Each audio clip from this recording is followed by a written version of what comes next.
বাড়ি বানাতে গেলে দুটো জিনিসের প্রয়োজন, দুটি জিনিসের প্রয়োজন হয় বাড়িতে।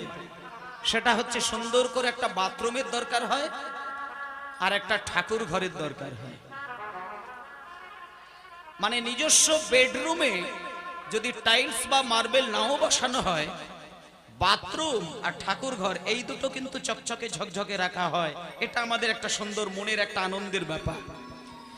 তাহলে এই জায়গাটা বোঝাই, এই যে আমরা বাড়ি বানাতে গেলে বাথরুম হবে আর বাড়ি বানাতে গেলে একটা ঠাকুর ঘর হবে, বলি মানুষ তার নিজের স্বার্থের জন্য বাথরুমটাকে বানিয়েছেন, আর আমি কিন্তু ভগবানকেও বানিয়েছি ঠাকুর ঘর, সেটা আমারও স্বার্থের জন্য। কেন না, ঠাকুর ঘর বানিয়েছি একমাত্র সেই কারণে যাতে আমার একতলা বাড়ি দোতলা হয়, ছেলের চাকরিটা যেন ভালোভাবে হয়ে যায়, মেয়ের বিয়েটা যেন ভালো ঘরে হয়ে যায়, আমার শরীরের জ্বালা যন্ত্রণা ব্যথা যেন জীবনে না থাকে, আমি যেন সুখে থাকি, আমি যেন শান্তিতে থাকি। এটা হচ্ছে একটা মানুষের ভ্রান্ত চিন্তা ভাবনা।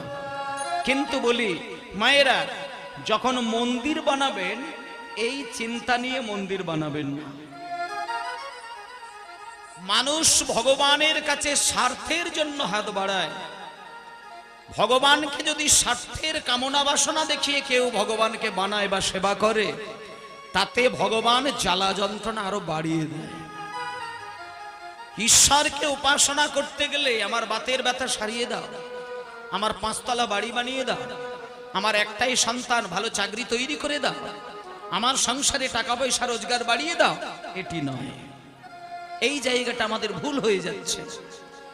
যার কারণেই মানুষকে একটা জিনিস বলি মা, মানুষকে সারা জীবন পড়াশোনা করতে হয়, মানুষকে সারা জীবন ধর্ম পালন করতে হয়, সদ্গুরুর আশ্রয় নিতে হয়, কিন্তু পশু পাখিদের শিক্ষা দীক্ষার দরকার হয় না, কিন্তু তাদের জীবনটা ভালোই থাকে।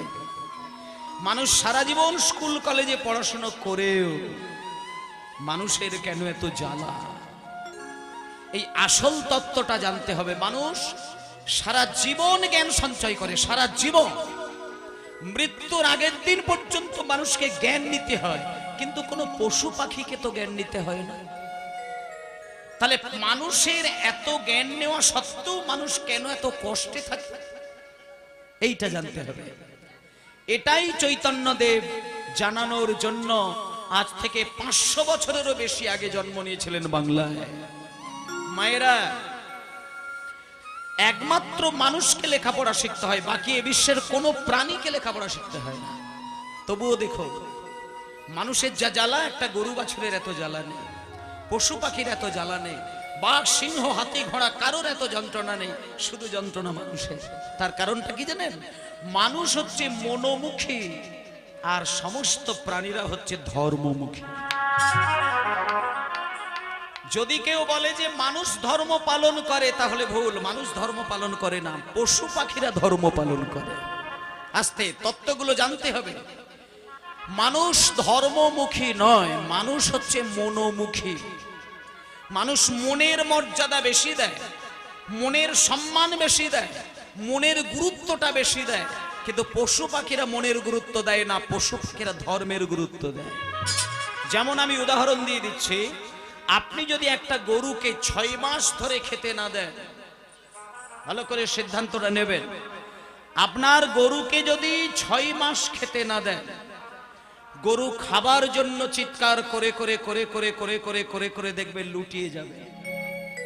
এরপরে যদি আপনি সুন্দর করে ভাত ডাল তরি তরকারি পাঁপড় ভাজা এটা ওটা নিয়ে গিয়ে গরুকে ধরান, বলুন গরু কি সেটা আনন্দ ভরে খাবে? আপনি যদি একটা বাঘ বা সিংহকে 6 মাস খেতে না দেন, ভালো করে ঘটনাগুলো মন দিয়ে শুনবেন, একটা বাঘ সিংহকে যদি 6 মাস খেতে না দেন, এরপরে 6 মাস পরে যদি তাকে আপনি খিচুড়ি প্রসাদ দিতে যান, দামি দামি মিষ্টি খেতে দেন, বা সুন্দর করে পরমান্ন ডালা সাজিয়ে দেন, বলুন ফল পাকড় যদি দেন, বাঘ সিংহ খাবে? গরুকে যদি একটু মাংস কষে সুন্দর করে রান্না বান্না করে দেন, গরু খাবে? কেন খাবে না? এইখানটা জানতে হবে।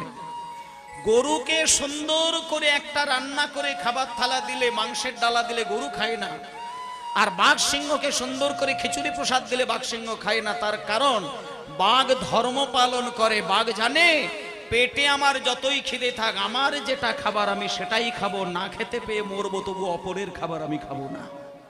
আর মানুষের পেটে খিদে না থাকলেও নিজের খাবারও খাবে, অপরের খাবারও খাবে, পশু পাখিদের খাবার খাবে, প্রয়োজনে মানুষের মাথা পর্যন্ত চিবিয়ে মানুষ খায়। মানুষ খায় না এমন একটা খাদ্য আপনি দেখান, মানুষ দুটো জিনিস খায় না, বাকি বিশ্বের সব জিনিস খায়। দুটো জিনিস মানুষ খায় না, কি বলুন তো? লোহা খেতে পারে না শক্ত বলে, আর পায়খানা খেতে পায় না গন্ধ বলে। দুটো জিনিস বাদে মানুষ সব খায়। একেবারে সোজা সাপটা কথা। বাকি চিন্তা করুন, মানুষ সব খেতে পারে। তাহলে মানুষ নিজের স্বার্থ পূরণের জন্য বিশ্বের যে কোনো খাবার টেনে খায়, কিন্তু পশুরা দেখুন, তাদের বিবেক নেই, তাদের বুদ্ধি নেই, তাদের শিক্ষা নেই, তারা শাস্ত্র জ্ঞানের অধিকারী নয়, তবুও সে জানে আমার খাবার আমি খাবো, অন্যের খাবার আমি খাবো না। তাই মানুষকে ধর্ম পালন করা শিখতে হয়। একটা কথা বলি মায়েরা, ধর্ম পালন কথার অর্থ কিন্তু মন্দির বানিয়ে ঠাকুরের সেবা দেওয়া নয়। আমি 10 লক্ষ টাকা দিয়ে বাড়ি বানালাম, আর 2 লক্ষ টাকা দিয়ে উঠোনের মাঝখানে মন্দির বানালাম, 50,000 টাকা দিয়ে রাধা কৃষ্ণের বিগ্রহ বানালাম, 1000 মানুষকে খাইয়ে দিলাম, প্রত্যেক বছর কীর্তনিয়া দিয়ে কীর্তন করালাম, আর আমি মানুষের সঙ্গে ভদ্রতা বজায় রাখতে পারি না। বলুন, এরকম মানুষকে কি মানুষ বলা যায়? যে জীবনে কোনোদিন তিলক সেবা করেনি, কীর্তন শোনে না, ভগবানকে ডাকে না, কিন্তু একটা বাড়িতে আগুন ধরে গেলে সে নিজের ঘুম কামাই করে দিয়ে ছুটে গিয়ে 1 বালতি জল ঢালতে পারে, এই মানুষটা সমাজে বেশি সম্মানিত। ধর্ম কথার অর্থ হলো সৎ এবং সামাজিকতা। যে মানুষ সৎ হতে পারে আর সামাজিক বোধজ্ঞান যার আছে, তার দ্বারা আলাদা করে মন্দির বানাতে হয় না, তাকে আলাদা করে জপের মালায় নাম নিতে হয় না, তাকে আলাদা করে তিলক সেবা করতে হয় না, তাকে আলাদা করে ধুতি পাঞ্জাবি পরিধান করতে হয় না। যেহেতু সদলোক, যেহেতু ভদ্রলোক, সে ঠাকুর ঘরে গিয়ে হাত জোড় করলেই দেখবেন টপাস করে 2 বিন্দু জল তার নয়নে ধরা দিয়ে। আর যে মানুষের অতি অনায়াসে ভগবানের নাম নিতে গেলে চোখে জল ছলছল করে ওঠে, সেই কৃষ্ণের দাস হতে পারে। এই যে আজকে হরিবাসরে বসেছেন আপনারা, হরিনাম শুনতে গিয়ে কটা মানুষের চোখে জল আসে বলুন? কটা মানুষ কাঁদে, নীরবে মাথা নিচু করে কাঁদে? কয়জন? শুধু পালা শুনবো, লীলা শুনবো, আনন্দ করব তা নয়, ভগবানকে চোখ বন্ধ করে হৃদয় মাঝে দর্শন করব। তার কারণটা বলি, ভগবান এমন একজন শক্তি যা মানুষের সমস্ত কালিমাকে নিজে গ্রহণ করে নিয়ে মানুষকে পরম শান্তি দিতে পারে। যেমন একটা 5 বছরের ছেলে মায়ের কাছে বাইনা ধরলে মা দেখবেন দুমদাম পিটিয়ে দেয়, পরক্ষণে ছেলেটা যখন মাথা গুজে ফুপিয়ে ফুপিয়ে কাঁদে, খেয়াল করে দেখবেন মা যে জিনিসটা দেবে না বলে মেরেছিল সেটাকেই নিয়ে ছেলের হাতে ধরে দেয়। কেন দেয়? কেন দেয়?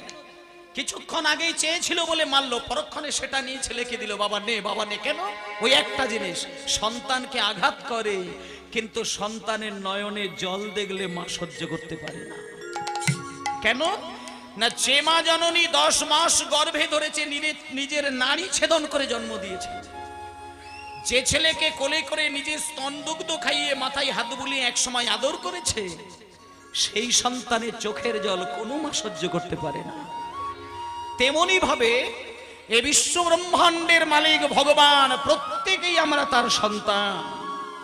ভগবান কষ্ট দিতে পারে, কিন্তু যখনই কোনো ভক্ত একবার হা কৃষ্ণ বলে কেঁদে ফেলে, সমস্ত কালিমা কৃষ্ণ টেনে নিয়ে তাকে পরম শান্তির সাগরে ডুবিয়ে দিতে পারে।